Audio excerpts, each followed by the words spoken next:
a record-setting number, and it's not going to Washington, but instead to these state-level races. So what are they after?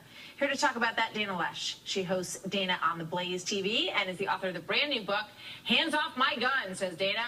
And she's here to talk about that. Defeating the Plot to Disarm America is the subtitle of that book. It comes out tomorrow. Dana, good to have you here tonight. Thanks, welcome. Martha, for having me. So let's talk first a little bit about the teachers union, because they're putting a lot of money into the state-level races, and they're going after things like merit pay. They're going after school choice, all of these issues that are, in many ways very popular in a lot of the states that they're targeting. Yeah, this highlights, Martha, a complete disconnect between union leadership and union members, because I have been hearing from members of the NEA, members of different teachers unions, who say, look, we like to have that control and that sovereignty in our classroom in things like Common Core and merit pay. We want to be rewarded for good results, and we want to be able to have more influence in our curricula and also have local representation in school boards and have parents more involved. And yet they're spending money. The union bosses of these teachers unions are spending money on candidates who are advocating for policies that take all of that away from these teachers. And they're going after Wisconsin, Michigan. Those are places where the GOP has done a lot of education reform, so they're targeting those places.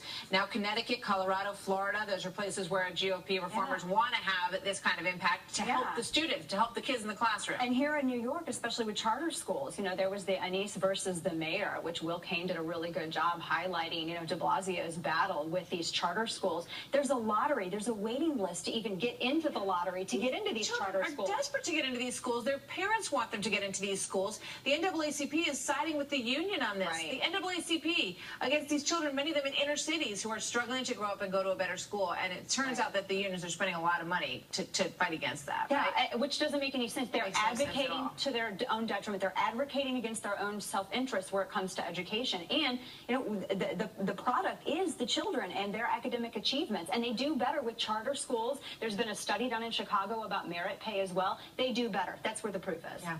All right, let's talk about the book, because tonight